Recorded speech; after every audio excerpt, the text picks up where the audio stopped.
Declaro abertos os trabalhos da sessão e solicito ao senhor secretário que faça a leitura da ata da sessão anterior.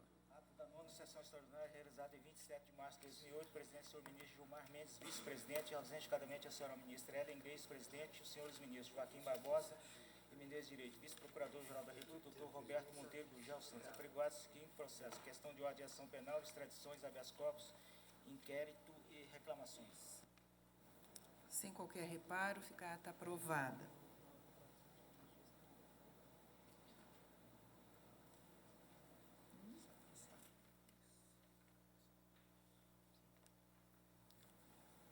Senhores ministros, chama a julgamento agravo regimental no habeas corpus 88.759, de que eu mesma sou relatora. Agravante Antônio Ivan Atier e agravada a Corte Especial do Superior Tribunal de Justiça. Cuida-se de agravo regimental interposto contra a decisão desta presidência que indeferiu o pedido de redistribuição do presente habeas corpus, no caso HC 88.759, entre um dos integrantes da segunda turma, mantendo-se a relatoria do eminente ministro Ricardo Lewandowski, componente da primeira turma para julgamento feito. A decisão ora agravada está fundamentada na visível incidência da preclusão consumativa sobre a faculdade processual que os impetrantes possuíam de suscitar a ocorrência de prevenção. Sustenta o agravante que, tendo em vista, aspas, a declarada competência da Igreja Segunda Turma para julgar o habeas corpus 90.094 e, por consequência, todos os feitos relacionados à ação penal 425 STJ, os ora agravantes dirigiram petição ao excelentíssimo ministro Ricardo Lewandowski, requerendo, com base no artigo 21, inciso 3º do Regimento Interno, fosse de imediato suscitada questão de ordem à turma a fim de ser anulado e tornado sem efeito o julgamento do habeas corpus 88.759, realizado em 5 de dezembro de 2006. Portanto, diz o agravante, não havia qualquer razão para que a presidência decidisse sobre a competência da primeira turma. Fecho aspas. Alega, em síntese, a inocorrência de preclusão, visto que a matéria relativa à prevenção foi submetida ao relator logo após a publicação da decisão que determinou a redistribuição do HC 90.094 à segunda turma. Aponta ainda possíveis contradições entre a decisão impugnada e outras manifestações da presidência desta Corte acerca da matéria ora debatida. Requer que a questão de ordem seja apreciada ou ainda que seja feita a redistribuição dos autos do presente HC a um dos ministros que compõem a segunda turma. Este é o relatório. O voto é o seguinte. A presente controvérsia diz respeito à alegada existência de prevenção de competência da segunda turma para julgamento do presente habeas corpus. Inicialmente, esclareço que o eminente relator, o eminente ministro Ricardo Lewandowski, decidiu encaminhar a esta presidência a questão de prevenção suscitada em razão do fundamento utilizado pelos próprios impetrantes, consubstanciado no anterior reconhecimento, por este mesmo órgão do tribunal, da competência da segunda turma para julgar habeas corpus impetrado em benefício de corréu do ora paciente, no outro habeas corpus, o 90.094. Na decisão ora agravada, manifestei-me assim, aspas, o ministro Ricardo Lewandowski, em face do pedido de redistribuição formulado pelos impetrantes, submeteu o presente writ à deliberação da presidência. Examinando os autos deste HC, em que figura como paciente Antônio Ivan Atier, réu na ação penal 425 STJ, verifico que o presente feito foi distribuído ao ministro Joaquim Barbosa. Apesar da decisão liminar ter sido indeferida, o eminente relator declarou por razões supervenientes de foro íntimo seu impedimento para julgar o habeas corpus. Os autos, assim, foram redistribuídos ao ministro Ricardo Lewandowski em 31 de 10 de 2006. Em nova análise, esse relator concedeu o provimento liminar para suspender o interrogatório até julgamento definitivo do writ. No mérito, a primeira turma da Corte, por unanimidade, indeferiu o pedido de habeas corpus em 5 de dezembro de 2006. No dia 2 de março de 2007, foram opostos embargos de declaração pelos impetrantes com o objetivo de modificar o acórdão proferido pela primeira turma. Na sessão de julgamento dos embargos de declaração, realizada em 22 de maio de 2007, após os votos dos ministros Ricardo Lewandowski, Carlos Brito e Carmen Lúcia, conhecendo do recurso, mas lhe negando provimento, pediu vista dos autos o ministro Marco Aurélio. Assim, os impetrantes se anteciparam ao voto vista a ser proferido pelo eminente ministro Marco Aurélio e, por meio da petição STF número X, alegam neste momento que a decisão proferida pela presidência deste tribunal nos autos do HC 90.094, declarando a competência da segunda turma para julgar o referido feito, alcança todos os processos que possuem origem na ação penal 425, em especial este HC. Sustentam que o escopo deste pedido de redistribuição é a anulação do julgamento do habeas corpus 88.759, este habeas corpus presente, e os atos posteriores, já que pode-se agora afirmar proferido por órgão judiciário incompetente, remetendo-se os autos à Egrégia Presidência, a fim de que seja ordenada a redistribuição ao relator prevento junto à Egrégia Segunda Turma. Da análise destes autos, dizia eu, extraio que somente após terem comparecido no processo em oportunidades distintas, e eu relaciono aqui as petições que vieram aos autos, as folhas 422, 427, 434, 489, 784, 791, 796, 806 e 824, algumas delas posteriores ao acórdão proferido pela primeira turma neste HC, e a interposição dos respectivos embargos de declaração, só depois de tudo isso é que os impetrantes arguíram a prevenção da segunda turma. Registro que é pacífico na Corte o entendimento de que a competência por prevenção é relativa, estando sujeita, por isso mesmo, à prorrogação, caso precluída a oportunidade de arguição da incompetência.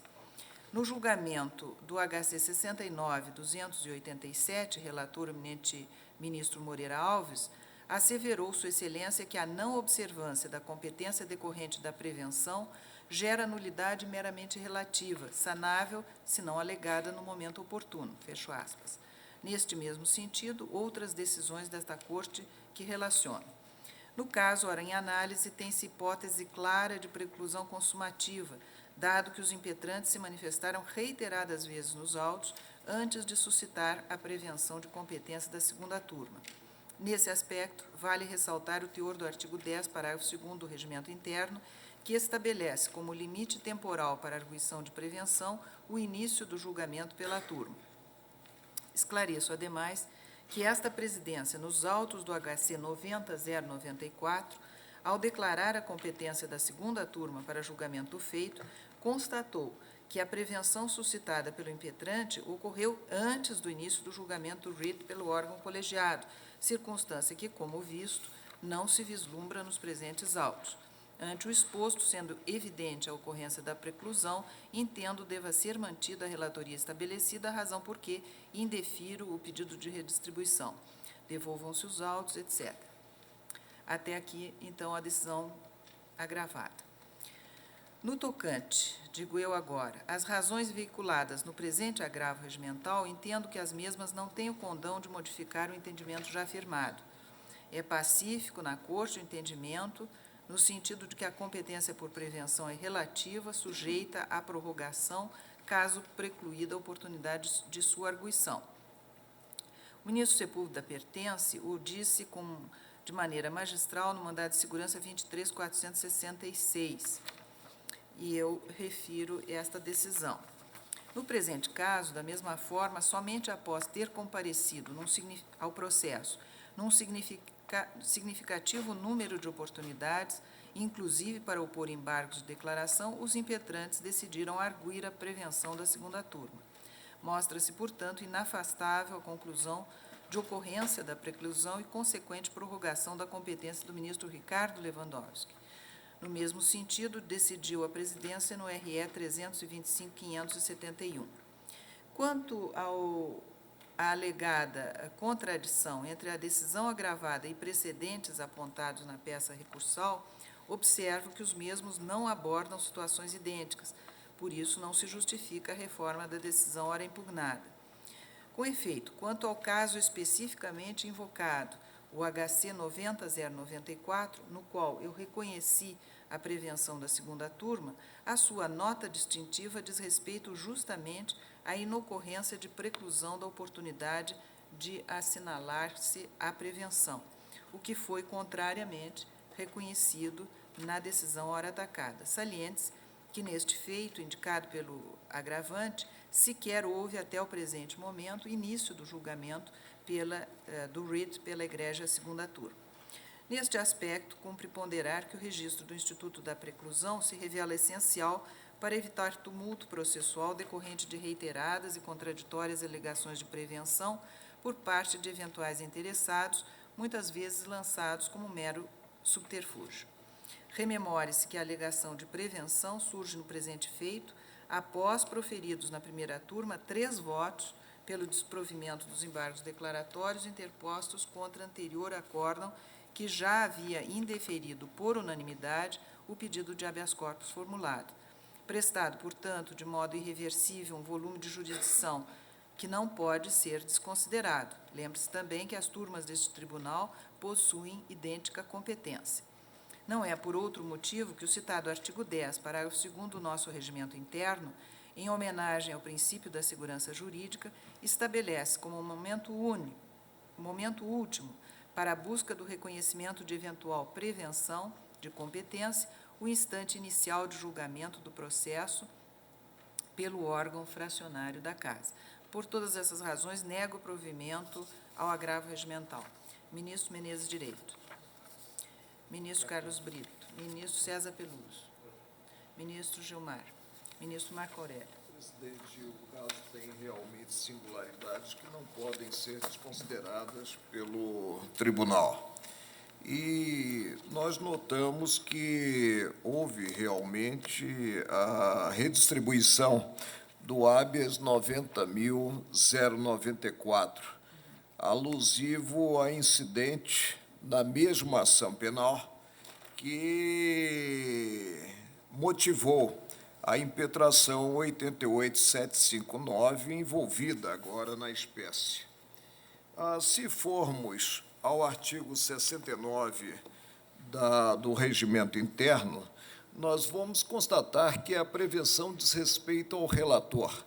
Claro que, distribuído o processo a um certo relator, há vinculação à turma aqui integrado, né? Mas não podemos desconhecer que as turmas são o tribunal dividido, né? Eu encaro o que se contém no artigo 69 do regimento interno como a direcionar a organicidade do próprio direito, evitando que um outro integrante do tribunal venha se debruçar sobre uma matéria já conhecida, né, pelo colega. E aqui enfocou muito bem Vossa Excelência que estamos diante de um problema alusivo à atribuição e não à competência em si, porque a competência, de qualquer forma, é do Supremo. E não houve articulação sobre a prevenção no momento devido. Aguardou-se quase que no campo de uma estratégia o desfecho do habeas corpus, de início sinalizado em um certo sentido no que implementada a medida cauteladora, para somente após, com o indeferimento da ordem, articular-se a prevenção da segunda turma, e vejo que não inspira tanto receio assim a atuação rigorosa do ministro relator do habeas 90.094. Acompanhe Vossa Excelência, desprovendo o agravo. Proclamo o resultado. O tribunal, à unanimidade, negou provimento ao agravo.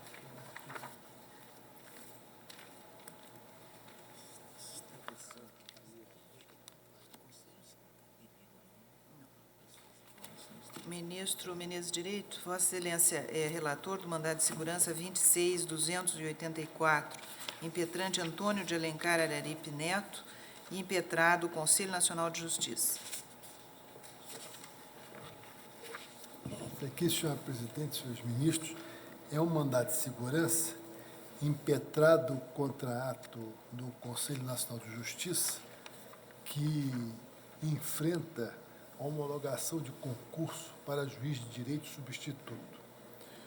O mandado de segurança foi impetrado com o objetivo de cassar a decisão do Conselho Nacional de Justiça, que anulou uma decisão administrativa do Tribunal de Justiça do Estado de Pernambuco, que estendia aos impetrantes o arredondamento de notas do concurso. E foi esse arredondamento deferido a outras duas candidatas, com a finalidade de atingir a média necessária à classificação ao concurso de juiz de direito substituto da magistratura do Estado de Pernambuco.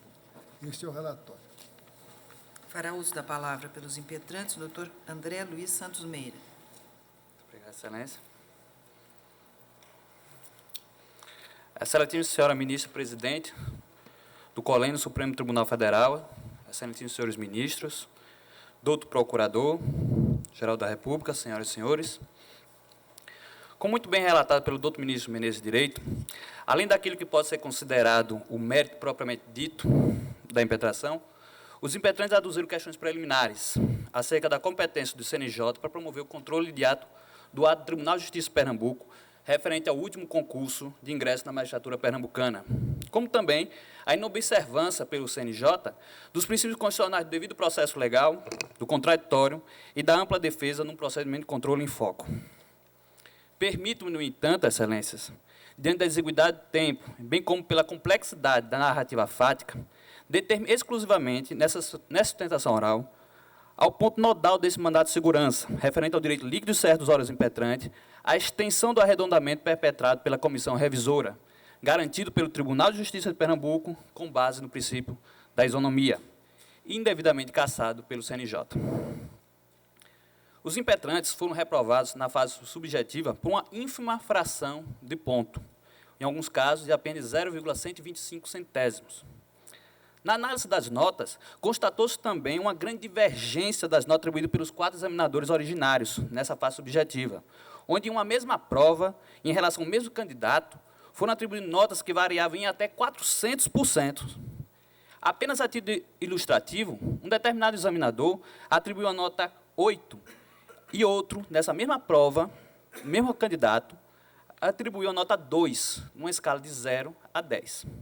Diante desses fatos, os impetrantes ingressaram com mandato de segurança perante o Tribunal de Justiça, a fim que lhe fosse concedido direito de revisão, que era vedada no edital. A liminar foi deferida, eles continuaram no certame. Fim do concurso, os impetrantes conseguiram aprovação em todas as fases, obtendo média final superior a 6, exigida no edital para aprovação.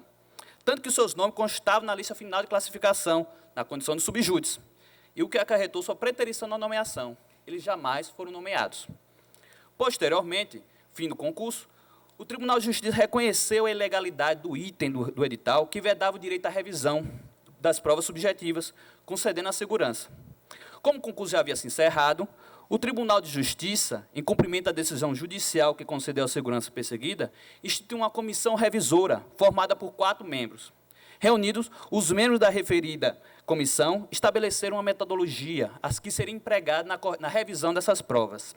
Estabeleceram eles que cada membro dessa comissão revisora teria um caderno, uma cópia de cada uma das 4 provas dos examinadores originários, inclusive contendo nessas 4 provas as notas que foram atribuídas. Decidiu-se também que, após o exame individual na intimidade dessas 4 provas, de cada prova, eles se reuniriam e teriam uma apreciação colegiada das notas global. Assim, se nenhum dos membros entendesse que não mereciam uma elevação na nota global do candidato, que estava sendo submetido à revisão, decorrente dessa média aritmética, a nota seria mantida, independentemente de qualquer tipo de justificação. Ao contrário, se um dos membros entendesse que era necessário ou mereceria uma revisão, uma majoração na nota, ele teria o ônus de defender isso perante o Conselho, perante essa comissão. E, portanto, a decisão partiria ali por maioria desses membros. De logo, já verificamos aqui falhas no critério adotado por essa comissão revisora, que gera inconstitucionalidade, ilegalidades e também erros metodológicos, causando grave prejuízo ao impetrante. A primeira delas, se constata uma clara alteração no sistema de correção das provas subjetivas. A banca revisora mudou ao método utilizado pela banca originária. E ao estabelecer, primeiro, um juízo prévio de admissibilidade, só vamos analisar, discutir aquilo que alguém entender que possa ser majorado. E, segundo, nós combinaríamos a nota. Não faria como fez originariamente. Cada membro atribuiu uma nota e chegava-se a uma média global a partir da média aritmética. Dessa vez mudaram. Apenas, aí vai combinar uma nota que seria dada no caso de majoração. Evidentemente, aí já denota-se uma ofensa ao princípio constitucional da isonomia, porque, no mesmo concurso, candidatos foram tratados de forma diferente. Aqui eu aproveito, excelências, nessa mesma linha de raciocínio, recentemente, em maio do ano passado, o CNJ, no PCA 205, notadamente no voto de desempate da ministra Ellen Grace, numa decisão que analisar o critério usado na revisão do concurso de juiz do direito do Amazonas, com muita propriedade, falou sobre o princípio da isonomia em caso muito semelhante. Aspas, no voto de desempate da ministra Ellen Grace. Não obstante as respostas às provas discursivas sejam diferenciadas, o que possibilita uma certa margem de subjetivismo a quem as corrige, o critério de análise da banca examinadora há de ser necessariamente claro e único para todas as avaliações, sob pena de privilegiar uns em detrimento de outros, ferindo os princípios da impessoalidade e da isonomia. É exatamente a hipótese dos autos. Houve, assim, uma clara afronta à isonomia. Mas não é só. A alteração do sistema adotado de correção de prova, como se percebe, além de ofender a isonomia, também não respeitou expressa disposição legal. O Código de Organização Judiciária do Estado de Pernambuco, na parte que trata de concurso para ingresso dos servidores do Poder Judiciário, determina explicitamente, no seu artigo 290, o seguinte, aspas, os examinadores atribuirão individualmente a cada parte em que se subdivide a prova notas variáveis entre 0 a 10, extraindo a seguir a respectiva média aritmética. Essa regra, alerto, apesar de estar inserida topograficamente no título destinado a servidores da Justiça, se trata de regra geral aos concursos que realizados no âmbito do Poder Judiciário do Estado de Pernambuco e deve ser aplicado, portanto, aos certames destinados ao ingresso de magistrados naquele Estado, tal como procedeu a comissão originária. Eis aí a ilegalidade também da inovação feita pela comissão revisora. Mas não é só. Ao divulgar o resultado dessa revisão, a comissão revisora informou que apenas 2 candidatas obtiveram majoração em suas notas para a nota mínima 5, exigida para aprovação naquela fase. Quanto aos outros 11 candidatos, ou quanto às outras 11 provas submetidas à revisão, a comissão revisora asseverou o seguinte em relação a todas elas, aspas, excelência, em relação à prova número X, por unanimidade, confirmar a nota global que lhe foi atribuída pela comissão examinadora, ponto. Somente isso, nada mais. Como se percebe facilmente, a decisão da comissão foi absolutamente omissa, vaga, desprovida de qualquer espécie de fundamentação, em flagrante ofensa à Constituição Federal.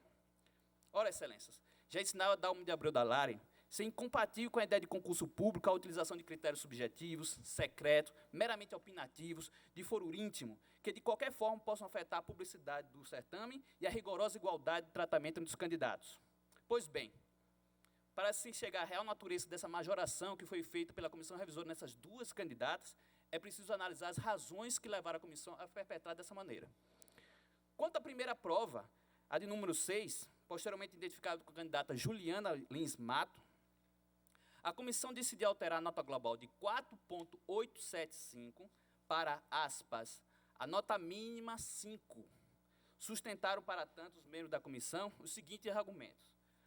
Aspas, a prova espelha com suficiência a abordagem do tema proposto, tanto que não houve divergência relevante entre as 4 notas originárias que lhe foram atribuídas, as quais foram respectivas 5,5, 4, 4 e 6.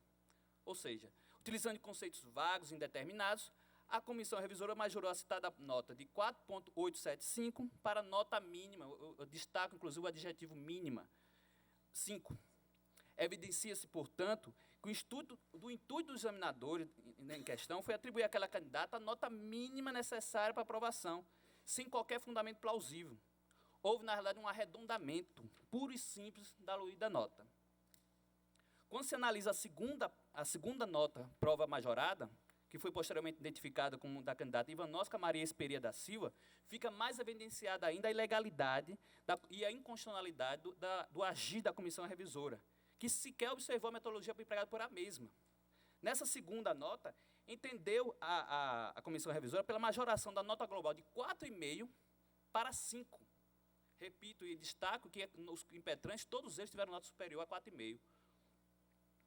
Eis como justificaram a alteração em nota em foco. Aspas. Considerando a forma como foram prestadas as demais provas e a proposta de ampliação da discussão do tema refletida nesse teste específico de número 10, não obstante reconhecendo uma certa insegurança no seu aprofundamento, mesmo assim, fecha aspas, mesmo assim, decidiram os membros, maioria da comissão, alterar, desta vez, não a nota global, excelências, como fizeram no primeiro caso, mas apenas uma das 4 notas atribuídas na citada prova. Apenas dos 4 notas que tinham que fazer a média aritmética, alteraram uma, que era de 2, e mesmo com insuficiência no aprofundamento, deram uma majoração de 100%, majoração de 2 para 4, justamente para que a média global fosse a nota mínima necessária à aprovação, 5. E assim procederam. Essa alteração de apenas uma nota, dentre as 4 atribuídas pela comissão originária, corresponde à constatação insofismável que a comissão revisora não promoveu a revisão de provas, mas das notas conferidas na primeira avaliação, em confronto que foi decidido até no mandato de segurança que determinou a revisão, sempre buscando, ressalvo, a nota mínima para aprovação.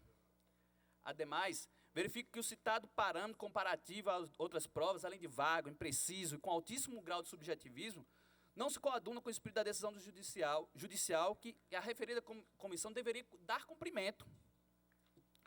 O cotejo dessas duas formas de correção deixa nítida a falta de critério e parâmetro para a revisão. Pode chamar isso de tudo, menos de revisão.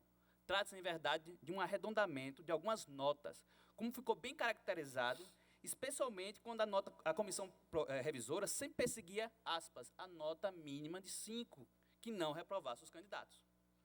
Perceba, excelência, que a comissão revisora, sempre que altera a nota de um candidato, nesses 2 casos, majorando, adjetivava como mínima, demonstrando o verdadeiro desígnio dos seus membros, que era arredondar a nota de alguns candidatos para o mínimo necessário à aprovação, nem mais nem menos, exatamente a nota necessária para a aprovação, 5. O dito arredondamento está por demais comprovado. Inclusive, excelência, não sou eu que o digo, é as palavras do próprio presidente da comissão revisora, o desembargador Fernando Ferreira, no debate que foi travado no Tribunal de Justiça. Aspas, desembargador Bartolomeu Bueno assim afirmou, aspas, só para encerrar, senhor presidente, a minha participação também nessa fase. Só para confirmar, a comissão revisora colegiadamente resolveu arredondar, ou o nome que se dê, a nota de Juliana Lins de Matos, de 4,875 para 5, e a nota de Ivanosca Maria Esperia da Silva, de 4,5 para 5, ou seja, exatamente a nota mínima para ser aprovada naquela fase do concurso. A nota que não eliminar, porque a média global só, nós sabemos, é 6. A resposta do desembargador Fernando Ferreira, presidente da comissão revisora, aspas, foi colegiadamente elevada para a nota mínima que não eliminaria. Excelência, isso é revisão ou um arredondamento para o mínimo necessário para a aprovação? Diante de tudo isso, o que fez o Tribunal de Justiça em julho de 2005? Por unanimidade de seus membros, reconheceu os equívocos, a ilegalidade e a inconstitucionalidade dessa nova metodologia empregada na comissão revisora, que desviou indevidamente da banca originária. 2, reconheceu que a comissão revisora não promoveu propriamente dito uma revisão de prova, mas sim um arredondamento de notas de apenas 2 candidatas. E 3, a partir do requerimento dos impetrantes, com base em precedentes do STJ, e principalmente em observância ao princípio constitucional da isonomia, decidiu estender o arredondamento perpetrado pela comissão a todos os demais candidatos que estivessem em situação semelhante. Como poderia deixar de ser, houve requerimentos posteriores, e esses requerimentos foram deferidos em janeiro de 2006. Estranhamente, em maio de 2006, a MEP, Associação dos Magistrados de Pernambuco, ingressou com uma reclamação no CNJ, um pedido de procedimento de controle administrativo. O tumultuado procedimento, que também suscitamos em preliminar, que, com desrespeito à questão de competência e principalmente à metodologia, a procedimento adotado no Conselho Nacional de Justiça, isso concluiu o CNJ que não houve uma revisão, e sim não houve sim, uma revisão e não um arredondamento, e, portanto, acompanhando o entendimento da MEP, haveria uma ofensa ao princípio da pessoalidade. Interessante em explicar, Excelência, que aqui o que se pede é somente o reconhecimento do direito líquido certo dos impetrantes a um tratamento isonômico, tal como preconizado na Carta da República, e reconhecido pelo Tribunal de Justiça, inclusive pela liminar deferida pela ministra Carmen Lúcia, no mandato de segurança idêntico, 26.302 e 26.303. Por fim, para encerrar, é importante deixar claro que não se está requestando do Judiciário que substitua a banca examinadora na valorização dessas respostas, mas que se aprecie no plano da legalidade e da constitucionalidade da metodologia empregada pela Comissão Revisora, e, por conseguinte, todos os demais atos, como a extensão do arredondamento, sob o prisma da isonomia. Muito obrigado, Excelência. Agradeço a Vossa Excelência. A palavra com o relator. Senhores ministros, a questão mais importante desse mandato de segurança é saber efetivamente a questão relativa à competência do Conselho Nacional de Justiça para apreciar a homologação de concurso público para juiz substituto de direito do Estado de Pernambuco. A situação de fato é a seguinte: houve um mandato de segurança impetrado contra o edital que vedava a existência de revisão de prova. O edital proibia que houvesse revisão de prova. Foi impetrado, então, um mandato de segurança reclamando contra este item do edital. E o Tribunal de Justiça de Pernambuco decidiu que isso era contrário à lei e, portanto, autorizou que fosse feita a revisão de prova e designou uma comissão revisora para fazer esta revisão de prova. A comissão revisora fez o seu trabalho e concluiu que apenas 2 candidatas teriam obtido a média 5 com relação a esta revisão.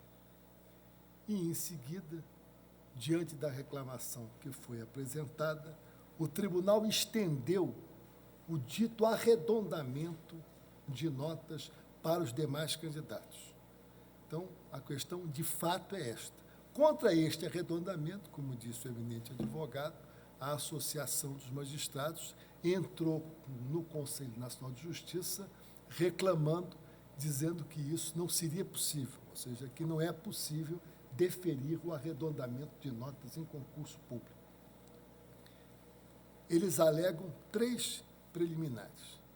A primeira preliminar, no sentido de que esta decisão que determinou o arredondamento de notas é uma decisão que tem natureza judicial e, portanto, não poderia ser objeto da competência do Conselho Nacional de Justiça.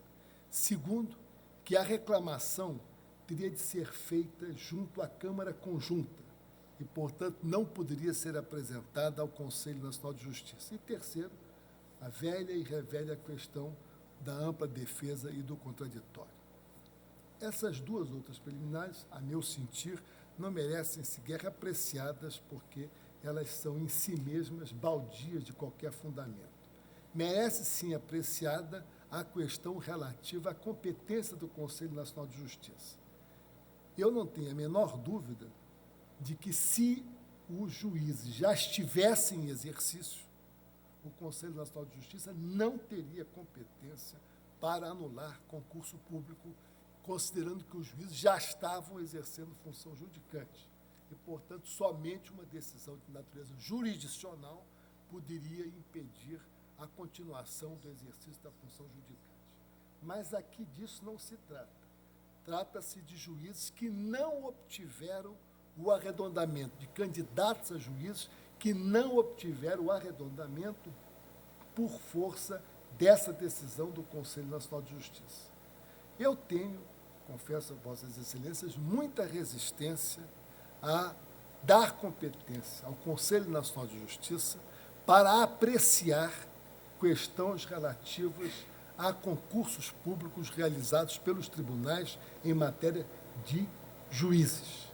Eu entendo que os tribunais devem ter autonomia para a realização desses concursos. Todavia, há precedentes no sentido de que, nessas circunstâncias específicas, trata-se não de um ato jurisdicional, mas de um ato administrativo.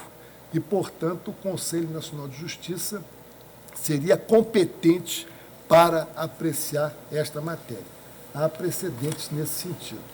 Como há precedentes, evidentemente, eu estou admitindo a competência do Conselho Nacional de Justiça neste caso específico, ressaltando sempre que os juízes não estavam em exercício da função judicante. Então, eu admito a competência do Conselho Nacional de Justiça. Resta Não, senhor presidente. Pois não. Essa questão, gostaria de um esclarecimento do eminente relator.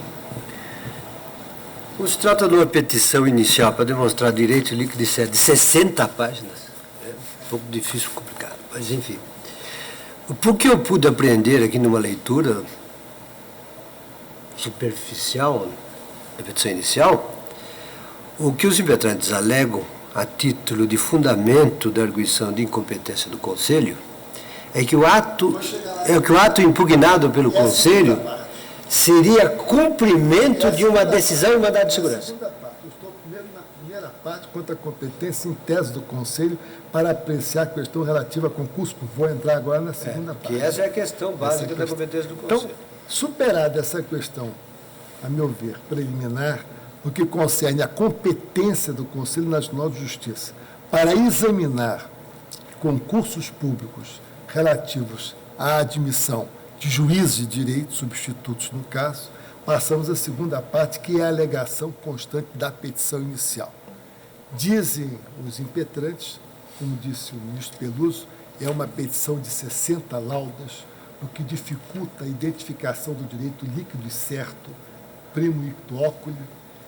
Eles alegam que esse ato teria sido um ato jurisdicional. Eu vou ler, porque me parece relevante, as informações que foram prestadas pelo Tribunal de Justiça, porque essas informações é que dão a natureza desse ato, se administrativo, se jurisdicional. Como eu disse antes, e vou esclarecer desde logo para facilitar, o Tribunal de Justiça do Estado de Pernambuco examinou a questão relativa à vedação de revisão de prova. E isso é que foi examinado pelo órgão especial do Tribunal de Justiça de Pernambuco. Ele examinou exclusivamente a questão relativa à existência de vedação no edital à revisão de prova. O que quer dizer, pelo menos na minha compreensão, que ele não examinou no mandado de segurança, que é o ato jurisdicional propriamente dito, a questão relativa ao arredondamento de notas ou não arredondamento de notas. Nem poderia, não é, ministro do Direito? Parece que esse mandado de segurança foi impetrado antes que ocorresse qualquer arredondamento ou não. Exatamente isso. E foi impetrado... Referia-se tão somente à possibilidade ou não de revisão. Só isso. Só esse o direito. E o tribunal reconheceu. Se o tribunal quiser, eu leio as informações. Não, eu claro, estou entendendo que não é ato jurisdicional. Que o ato jurisdicional limitou-se a excluir do edital a revisão de provas, autorizando a revisão. Tanto isso é verdade que, posteriormente, foi feita a revisão de provas de 2 candidatas.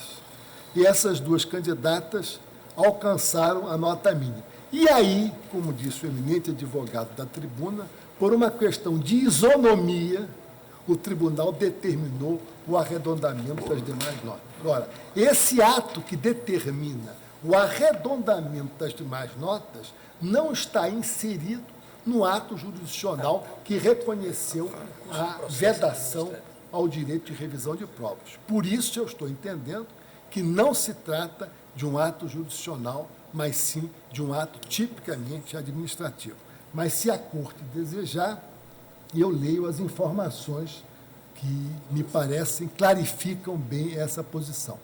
Esse ato colegiado, essa decisão do Tribunal de Justiça, se deu no âmbito de um processo de concurso administrativo, processo administrativo de concurso público, de provas e de provas e títulos. Ou seja, no âmbito de um processo administrativo. Se Vossa Excelência me permitir, eu nem valorizo esse aspecto. O que eu estou valorizando já agora é o tema relativo a ser este ato que determinou o arredondamento, um ato jurisdicional ou um ato administrativo, que foi a preocupação que o ministro Peluso manifestou. Eu continuo um pouco esclarecido, se Vossa Excelência me permite.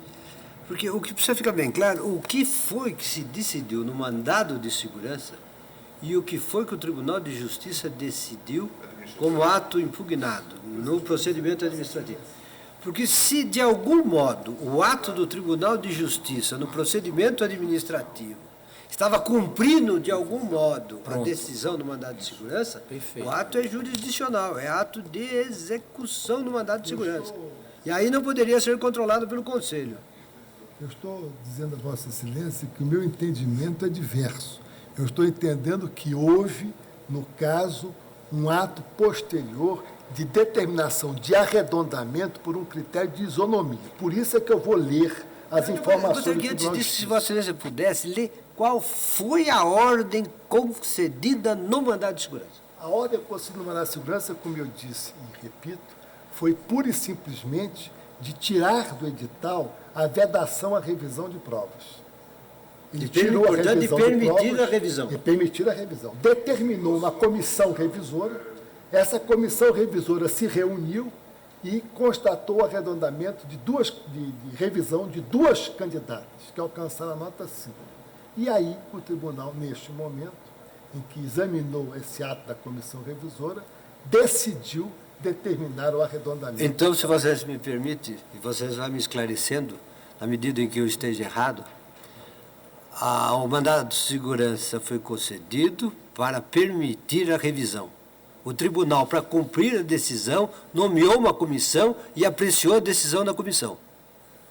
É isso? Quanto à revisão de duas... Quanto à revisão, não importa. A ordem foi concedida para que se passasse a revisão que estava proibida pelo edital. O tribunal, para cumprir a ordem, nomeia uma comissão e, em seguida, analisa e decide sobre o ato da comissão, em cumprimento da ordem concedida. O ato do Conselho Nacional de Justiça glosou em si essa revisão, não? Não. O ato da Não. Justiça... Glosou a O extensão. arredondamento, a extensão. A extensão aos demais. Mas isso é o Mas conteúdo deixa eu da só, revisão. Ministro Não, Peluso. Excelência, não, Ministro Peluso. Excelência, porque a premissa não foi a revisão. Ministro Marco Aurélio, você- Não se procedeu em si a uma revisão Marco Aurélio. propriamente dita, mas, É outra coisa. mas Ministro a Marco Aurélio. extensão, É outra coisa, ministro. sob o ângulo Deixa eu fazer o isonômico seguinte. aos demais candidatos. Deixa eu Não, isso fazer é outra só, coisa. ministro Peluso. Se o cumprimento, se a pretexto ou fundamento de cumprimento da decisão judicial, o ato do tribunal excedeu ou ficou aquém da decisão, é alguma coisa que tem que ser controlada nos autos do mandado de segurança, e não por intervenção do Conselho Nacional de Justiça. Deixa eu só... se você Ministro, me a permite, decisão no mandado de Muito mais segurança fácil. teve É muito mais exaurimento fácil. Lê as com a informações viabilidade do da tribunal. revisão. Você pode avaliar concretamente. O ato- que aspecto você está preocupado. É muito mais fácil nós lermos as informações do tribunal, que pode esclarecer perfeitamente isso. Mesmo porque, como eu estou dizendo, essa decisão relativa ao arredondamento foi posterior. Mas eu vou ler as informações que talvez... Devido à questão de fato, Excelência. Deixa eu fazer o seguinte, doutor, com muito prazer sempre, mas deixa eu primeiro ler as informações para os meus colegas. Depois, se for o caso, nós ouviremos Vossa Excelência outra vez. Diz as informações no que interessa. Todos os candidatos que ingressaram na esfera judicial, pleiteando suas habilitações para as fases seguintes do certame, passaram a ser identificados como subjúdice nos subsequentes editais de convocação para as provas posteriores e ainda nas listas de classificação provisória. E aí indica os diários oficiais. No julgamento do mandado de segurança 73.442.1, proferido pela Corte Especial deste Tribunal de Justiça de Pernambuco, na sessão de 3 de maio de 2004, houve pronunciamento do órgão jurisdicional quanto à ilegalidade do item do edital que não admitia a revisão das provas subjetivas dos candidatos do certame, razão pela qual foi constituída uma comissão revisora em cumprimento às determinações do acórdão proferido no aludido writ, composta pelos nobres desembargadores, fulano, fulano, fulano, e do representante da OAB, o advogado que indica. Elaborados os trabalhos da comissão revisora, houve uma sessão pública de divulgação das notas revisadas, momento em que apenas as candidatas, e nomina as duas candidatas, obtiveram majoração de suas notas para a nota mínima 5, exigida pelo edital. Entretanto, no momento da apresentação do relatório final da referida comissão perante o Tribunal Pleno, na sessão de 5 de julho de 2005, ficou constatado uma desarmonia entre a metodologia na revisão das provas utilizadas pela comissão revisora com as normas do edital do certame, razão pela qual, apreciando o requerimento administrativo de alguns candidatos subjúdice, indica a cópia, o órgão colegiado máximo deste Tribunal de Justiça de Pernambuco determinou, com fulcro no princípio da isonomia, bem como em harmonia com anteriores decisões proferidas no concurso e em diversos precedentes do Colégio Superior Tribunal de Justiça, mais precisamente, indica 2 mandatos de segurança, a extensão do critério de arredondamento de notas para o mínimo 5, de todos os candidatos que impetraram mandado de segurança, rechaçando o item do edital que vedava a revisão das provas subjetivas. Vide cópia do ofício tal, tal, tal, tal. Destaque-se que é em face desta decisão proferida na sessão de 5 de julho que a reclamante apresentou o presente pedido de controle administrativo. Acontece que, posteriormente, o próprio tribunal, na sessão de 5/7 de 2000, o próprio tribunal pleno, na sessão de 5/8 de 2005, restringiu o alcance da decisão acima aludida apenas para os candidatos que requereram expressamente o critério de arredondamento de notas, publicação de tal, tal, tal. Como não poderia ser diferente, seguindo a esteira de raciocínio firmado pelo colegiado pleno, outros candidatos que impetraram mandado de segurança, impugnando o mesmo item do edital, objeto do mandamos, aquele originário, formularam requerimentos administrativos, pleiteando os efeitos, a extensão dos efeitos da decisão administrativa do dia 5 de agosto, haja vista as ações terem a mesma causa de pedir, a mesma autoridade coatora e visarem o reconhecimento do mesmo direito. Requerimentos estes que foram deferidos já na sessão de 2 de janeiro de 2006, conforme publicação no Diário Oficial de tal data. Cumpre ser de imediato destacado o fato de a decisão administrativa proferida pelo Tribunal Pleno deste órgão jurisdicional na sessão de 5/7 de 2005, objeto do presente pedido de controle administrativo já ter sido reformado em parte pelo próprio órgão colegiado máximo desse Tribunal de Justiça de Pernambuco na sessão de 5 de agosto de 2005, ficando estabelecido que a aludida extensão era atribuída apenas para os candidatos qualificados como subjúdice, impetrantes de mandado de segurança que tinham por objeto o reconhecimento do direito à revisão de prova e que requereram ou requeressem o acréscimo interno. Ou seja, numa palavra, pelo menos na minha avaliação, uma coisa é o direito relativo ao mandado de segurança originário que determinou a exclusão do edital da vedação do revisão de provas. E o segundo momento, que foi, a meu ver, uma decisão puramente administrativa, que foi a da extensão, porque aquela decisão relativa ao mandado de segurança originário esgotou-se no exame feito pela comissão revisora, que disse: nós admitimos a revisão, portanto, cumprida a decisão do mandado de segurança, e desta revisão feita pela comissão revisora, apenas 2 candidatas obtiveram a revisão. Esgotou-se, portanto, a revisão. Aí o tribunal deu um passo adiante, que já não estava, pelo menos insisto na minha avaliação, dentro do mandato de segurança originário, que foi determinar um arredondamento de notas para que outros candidatos também alcançassem essa nota. Por isso é que eu estou retirando o caráter jurisdicional e tipificando este ato como ato administrativo. Eu apenas ia interrompendo Vossa Excelência para dizer que o objeto do mandado de segurança não foi que todos os candidatos obtivessem nota 5, foi que se garantisse a formação de uma comissão revisora, que essa comissão revisasse as provas. Da revisão, resultaram 2 aprovações, nada mais. Até aí, é cumprimento da decisão jurisdicional. A comissão revisora, o parecer da comissão revisora era apenas um passo no processo de cumprimento da ordem. E foi revisado. E da revisão resultaram 2 aprovações. Luiz Peluso, você se me permitir, só para insistir nesse ponto. O que me preocupa Mereceram em Isso, primeiro uma passo a avaliação ministro do próprio Tribunal de Justiça.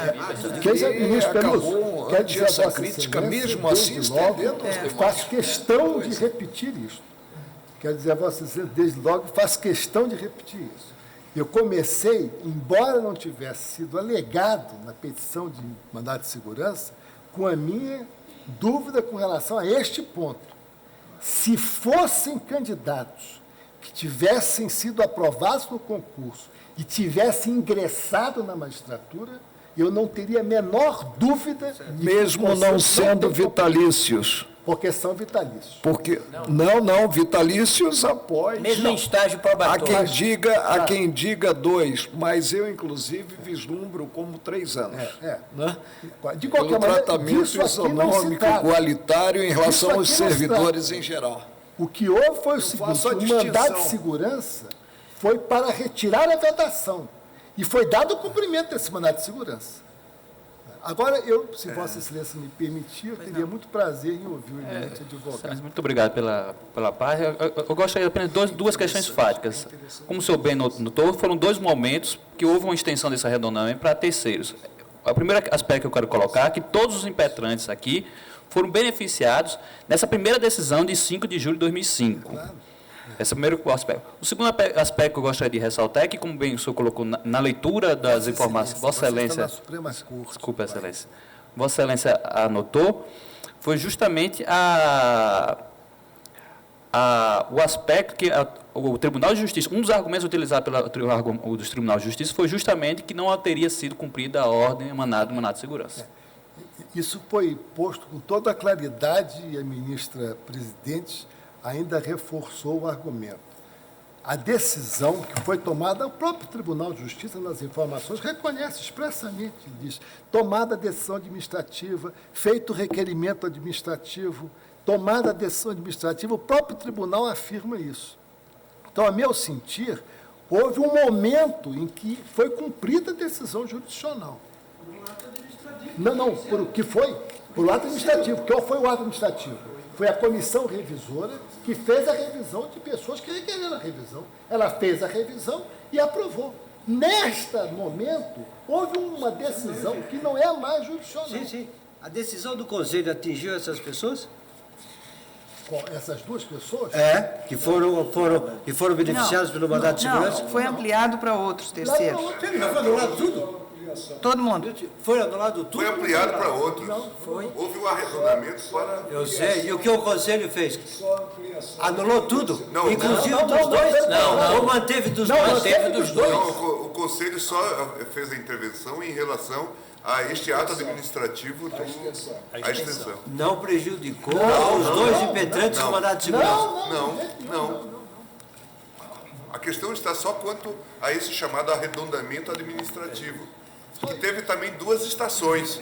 A primeira, o tribunal concedeu, este arredondamento e depois fê-lo apenas em relação àqueles que requereram.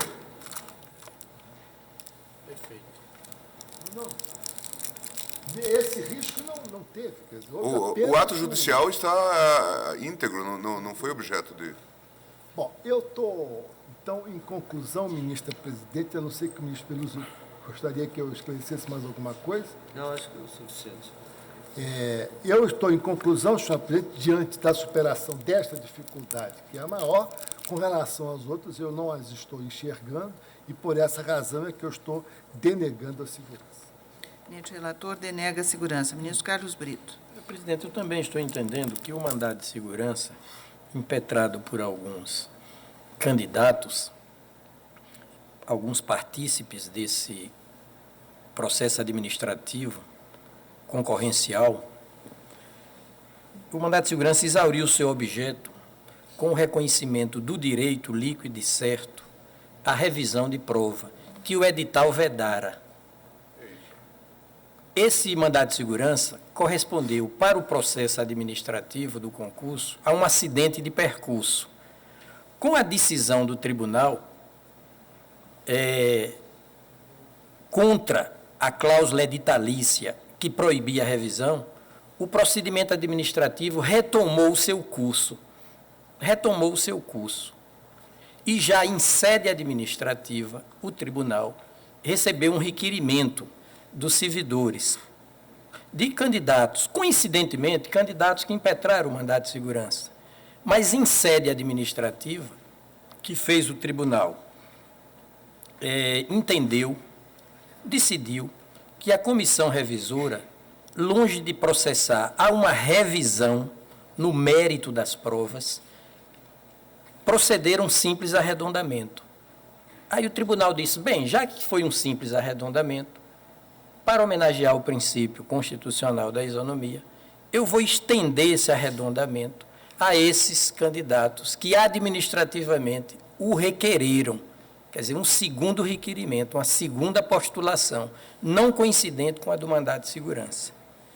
Então, nesse momento, o tribunal agiu como órgão responsável pela homologação do concurso.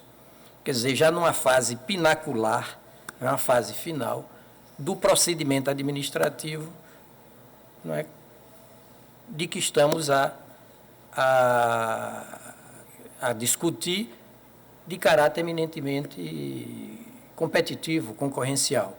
Então, por isso eu entendo também que o ato do tribunal não se revestiu de caráter jurisdicional, se situou nos marcos do processo administrativo que retomou o seu curso regular.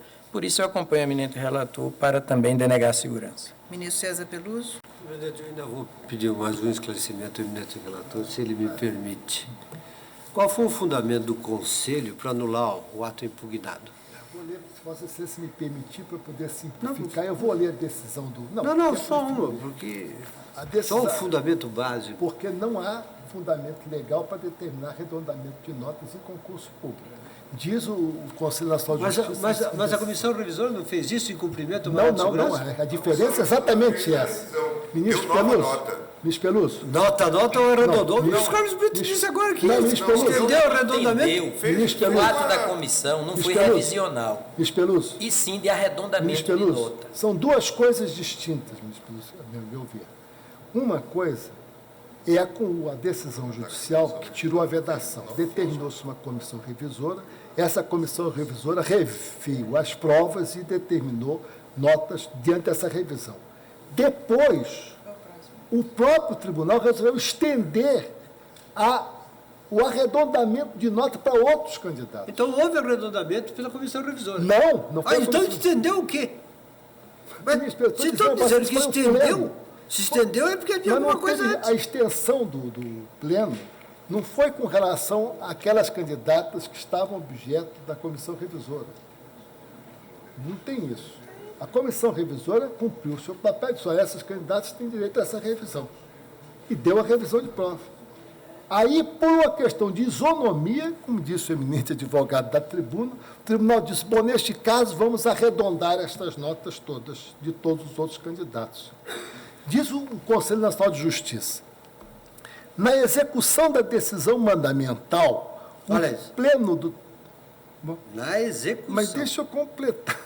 Não, estou chamando só atenção para os termos da informação, ou do voto da relatora. Pois então, se você se deixasse... Deixa eu completar.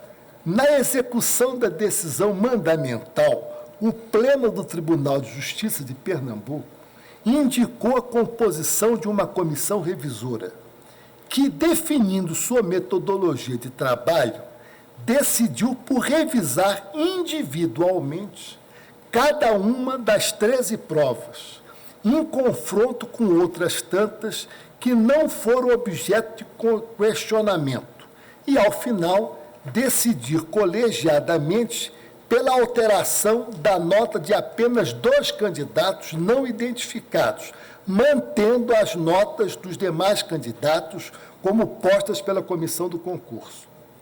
Provocado por 4 candidatos que não obtiveram sucesso na revisão de suas provas, o Pleno do Tribunal de Justiça de Pernambuco procedeu ao arredondamento das notas desses candidatos para o mínimo de 5, possibilitando a eles que participassem das demais fases do certame, contrariando a decisão da comissão revisora. Para tanto, o Pleno do Tribunal de Justiça de Pernambuco arguiu obediência ao princípio da isonomia, com amparo na decisão proferida pela ministra Maurita Vaz, no RMS tal, julgado em tal data, pela 5ª turma em tal data, que data máxima vênia não se aplica ao presente caso e, assim, não lhe empresta legalidade ao ato impugnado. Em reunião datada de 5 de julho de 2005, o Tribunal de Justiça de Pernambuco aprovou o relatório da comissão revisora e, ainda assim, após arredondar a nota dos 4 candidatos citados, estendeu tal benefício a todos os outros que impetraram mandado de segurança nesse sentido, conforme relatado no parecer da assessoria do presidente às folhas tais. Mesmo diante da advertência do presidente da comissão revisora de que esta não procedeu ao arredondamento de notas, mas ao aumento da nota decorrente de revisão de mérito das provas, o desembargador inominou, assim se manifestou, abre aspas, eu entendo e meu voto vai nesse sentido que seja deferido o pedido desse candidato de todos os outros que, inclusive, não requereram, mas estejam nas mesmas circunstâncias e elementos conotativos idênticos. É como voto, senhor presidente. Fecha aspas. Na mesma sessão, o desembargador inomina lembrou que, sob o número tal, idêntico pedido era subscrito por mais 5 candidatos, inclusive o capacitadíssimo assessor do presidente do Tribunal de Justiça, o candidato inominou, que, estendendo tal benefício a todos estes, fica tudo decidido. Não, agora, doutor, eu peço bem a Vossa Excelência, mas eu acho que está fora do padrão da Corte. Ministro César Peluso. De acordo, sobretudo diante desse preciso fundamento aí da extensão. Ministro Gilmar Mendes. Razão já exposta. Ministro Marco Aurélio. Presidente, por que colocada a matéria sob o ângulo da possibilidade ou não de o Superior Tribunal de Justiça emitir entendimento sobre a lisura de concurso público quando o magistrado já esteja em exercício, né? Eu peço vênia para divergir do relator e proceder à distinção entre o magistrado vitalício e aquele que ainda está no estágio de prova. Faço a partir do disposto no inciso 1 do artigo 95 da Constituição Federal, no que revela: os juízes gozam das seguintes garantias: vitaliciedade, que no primeiro grau só será adquirida após 2 anos de exercício. Veio a emenda e estendeu o estágio probatório para 3 anos em relação aos servidores em geral, e aqui haverá questionamento se tem um tratamento diferenciado em relação à magistratura, né? Dependendo a perda do cargo nesse período de deliberação do tribunal. Deliberação que admito, administrativa. Por que admito administrativa? Porque logo após vem uma cláusula excepcionando essa situação, em que ele pode atuar no campo administrativo afastando o magistrado. Se o tribunal pode, o Conselho Nacional de Justiça também assim pode fazer. Vem a segunda parte. Aqui estiver vinculado e nos demais casos, quando já alcançada a vitaliciedade, aí sim, de sentença judicial transitada em julgado. O que houve na espécie? Tivemos um mandado de segurança em que é concedida a ordem. Com que objeto? A implementação de uma revisão positiva a beneficiar certos candidatos? Não. Logrando eles nota mínima para aprovação? Não. Para simplesmente afastar-se do cenário jurídico a cláusula vedadora da revisão contida no edital. Foi constituída uma comissão revisora, que não haveria se prevalecesse o edital tal como veiculado inicialmente, e essa comissão revisora, bem ou mal, chegou à conclusão no sentido de rever a situação de duas candidatas, não sei se identificadas ou não. Eu penso que não estavam sequer, àquela altura, identificadas. É o que diz a informação. Exato. O tribunal vislumbrou nessa revisão, tida como revisão, um simples arredondamento de notas e estendeu a todos aqueles que se encontravam em situação semelhante, na faixa de nota semelhante às notas das duas candidatas, estendeu a eles esse mesmo arredondamento,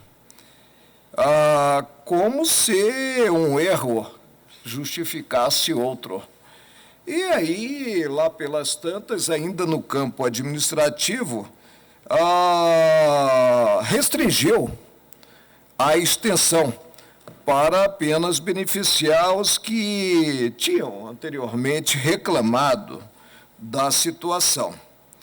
Esse é o quadro e atuou o Conselho Nacional de Justiça a partir da impossibilidade de se cogitar em um concurso, principalmente para a magistratura, de arredondamento. Não tenho a menor dúvida de que atuou o Conselho Nacional de Justiça no campo que ele é reservado constitucionalmente. Surge um aspecto, eu pediria uma informação ao relator. Os interessados na preservação da situação delineada pelo Tribunal de Justiça de Pernambuco foram intimados para defenderem-se no processo que teve curso no Conselho Nacional de Justiça. E há uma alegação de que essa intimação teria ocorrido somente para uma fase inicial. Há uma articulação segundo a qual, juntados documentos a esse mesmo processo, não foram os interessados intimados para manifestarem sobre esses documentos. Esses documentos serviram de base à decisão do Conselho Nacional de Justiça? Para ler a resposta que foi oferecida a esse item pelo parecer do Ministério Público Federal, que responde às exatas o questionamento de Vossa Excelência. Diz o parecer do Ministério Público Federal: tal violação aos mencionados princípios, contraditória e ampla defesa, não ocorre. Como afirmado na inicial do RIT, antes da decisão do Conselho Nacional de Justiça, os impetrantes tiveram a oportunidade de se manifestar sobre o ato administrativo examinado, apresentando suas informações, em que suscitaram preliminarmente a incompetência do CNJ para apreciar a matéria e, no mérito, a improcedência da representação da AMEP, também apresentando diversos documentos relativos a quaestio juris in foco. Ademais, e dá o número das páginas, ademais, conforme informou a autoridade impetrada, a decisão impugnada transitou em julgado no dia 7/11/2006, sem interposição de qualquer recurso. Não, Interposição do tribunal teria- originária. Não, seria a decisão do Conselho Nacional Não, de há Justiça. outra decisão. Por outro lado, o dispositivo regimental, tido por violado, ressalta a intimação quando for o caso, cabendo ao Conselho Nacional de Justiça, diante da impossibilidade dos documentos novos juntados para a solução da causa, decidir pela necessidade ou não de manifestação. Aí é que eu não posso subscrever o que é assentado. A partir do momento em que haja juntada de um documento que possa influenciar o desfecho do processo, há de haver a intimação dos interessados. Senão, o subjetivismo graça, né? E o contraditório, ele alcança não só o pronunciamento primeiro dos interessados, como o acompanhamento de todo o processo. Inclusive, perdoe-me se Vossa Excelência não concorda, mas é o meu convencimento a respeito da medula do devido processo legal, que é o contraditório, né? Se houve a juntada de documentos que serviram ao convencimento dos conselheiros, dos integrantes do Conselho, e não tiveram os impetrantes vista desses documentos, eu não tenho como observar o devido processo legal. Aí, nesse ponto, eu peço vênia para conceder a ordem e tornar insubsistente a deliberação do Conselho Nacional de Justiça, declarando a nulidade do processo administrativo que apreciou, a fim de que os interessados sejam intimados e se manifestem quanto a esses documentos anexados.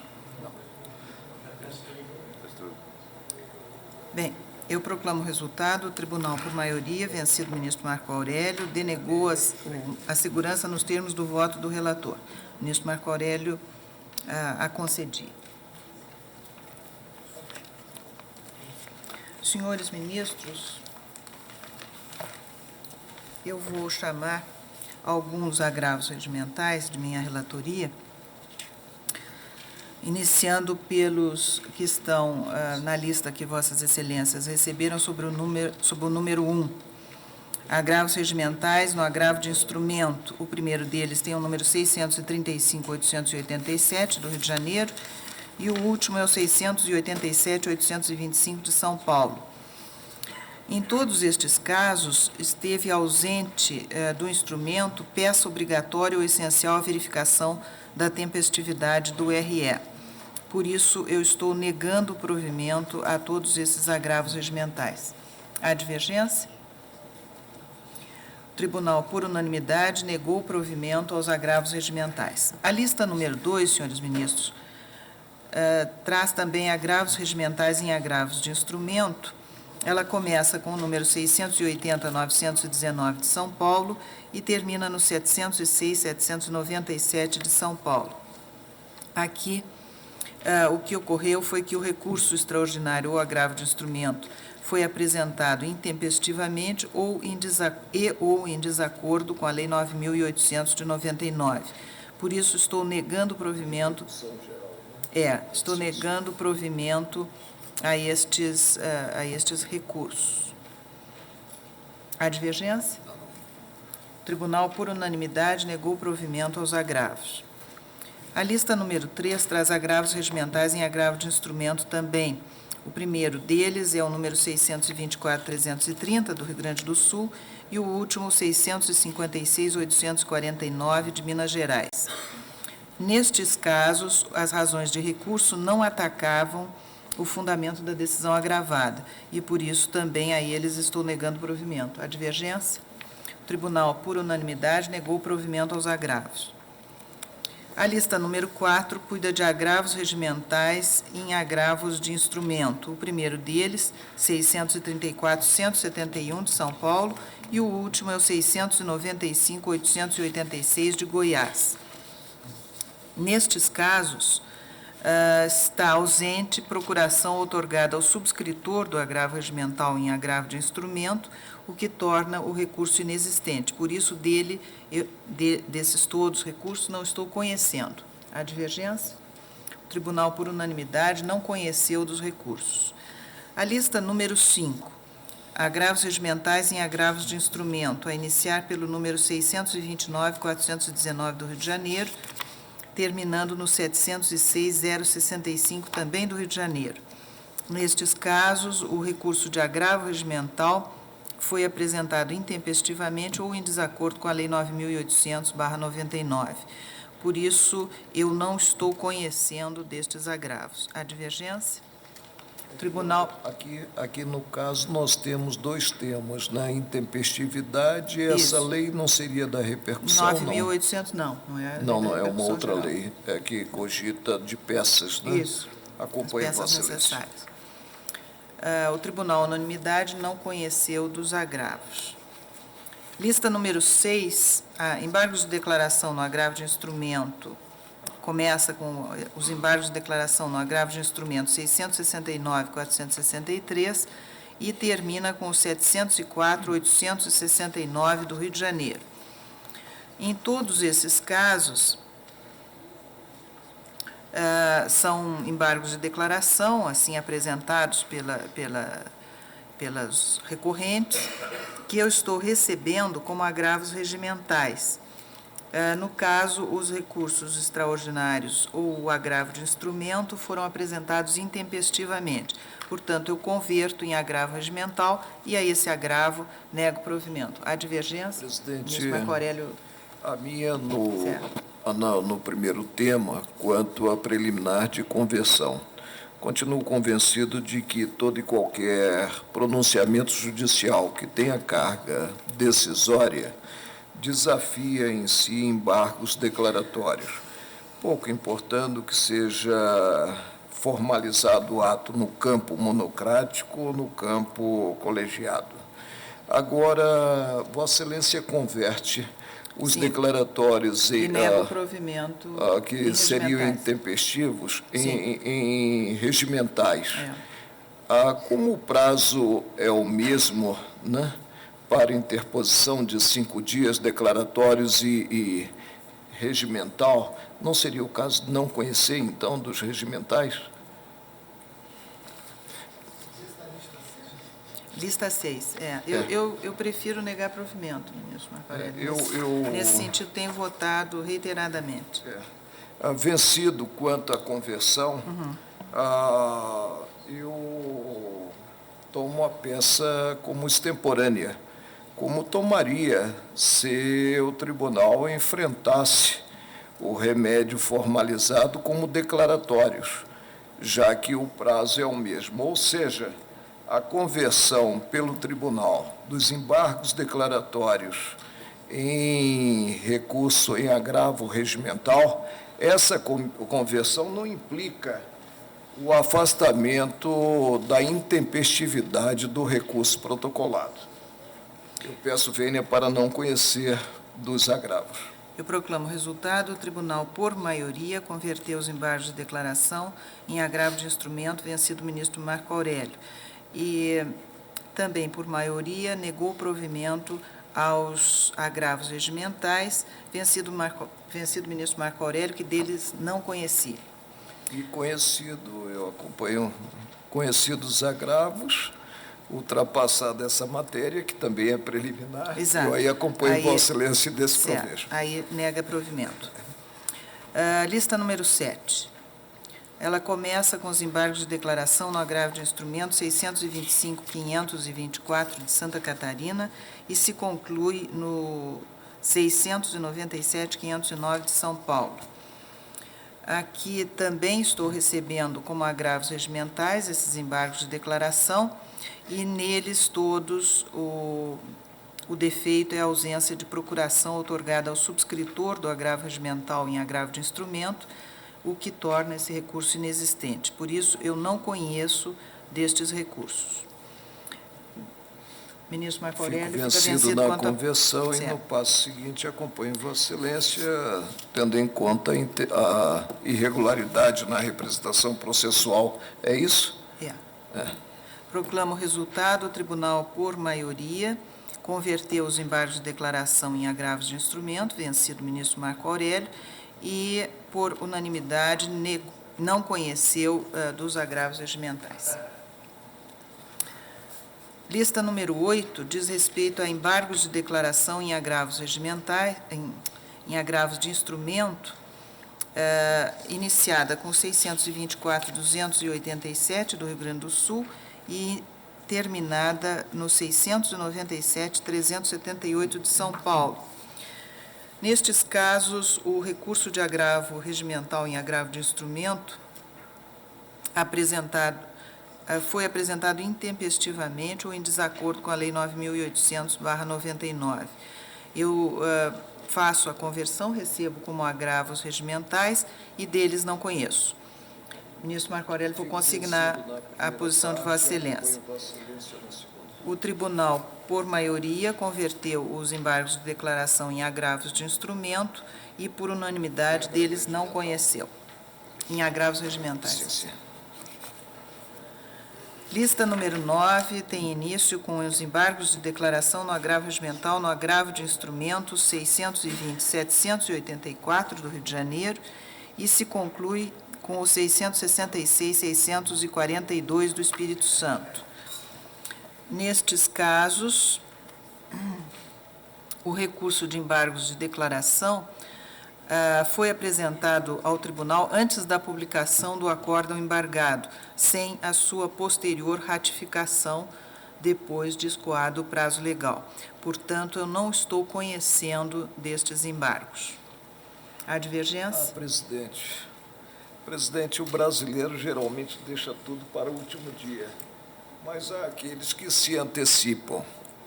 A par desse aspecto, nós temos também que o conhecimento ficto não é a única forma de se ter o domínio de uma certa decisão, o conhecimento, a ciência de uma certa decisão.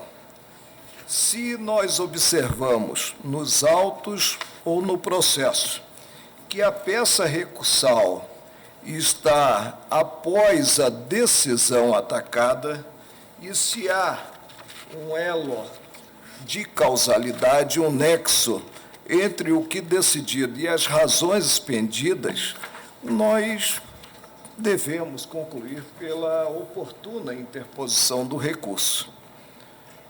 Por isso, eu peço vênia para ficar vencido, entendendo que a antecipação não resulta, no caso, em extemporaneidade. Senhor presidente, você se me permite? Pois não. O recurso foi apresentado depois do acordo do Estado dos Autos? Teria que verificar o processo por A numeração processo. revela isso das folhas. Geralmente revela. Eu não examinei Pois é, isso é esse fundamental. processo, mas geralmente revela. Porque se a decisão já Ou estiver seja, nos não se autos... tem o recurso em folhas A anteriores publicação. A minha às decisão, folhas ministro da Peluso, decisão baseia-se na atacada. jurisprudência vetusta Eu dessa sei, mas casa, que considera intempestivos esses Mas é que eu já recursos. suscitei isso no precedente no plenário e já fui acompanhado Vossa por Excelência 2 quer votos, visto? pelo menos. Quer visto? De que... Pedi vista em mesa, só para examinar isso. Vista em mesa. Vista em mesa dos autos ao ministro César Peluso. Agora, então, por último, a lista número 10, que começa com os embargos de declaração no agravo regimental, no agravo de instrumento 625.561. E termina com os embargos 666 e 697 do Rio de Janeiro. Nestes casos,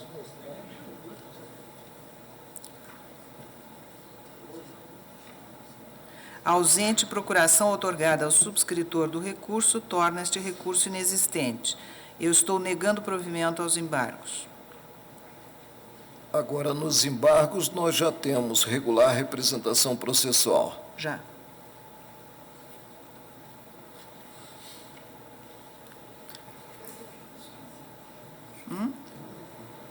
Isso é embargo de declaração em agravos regimentais, em agravos de instrumento, dos quais não se conhece. É. Que decisão agravo regimental que se nega provimento. Você está negando provimento? Pois ou não é, está isso aqui conhecendo? ficou contraditório. Eu vou retirar essa lista. É bom tirar isso. Senhores ministros. Mas você não vai poder ficar. Senhores ministros, está encerrada a sessão. Faça compromissos que 2 dos colegas têm fora do tribunal.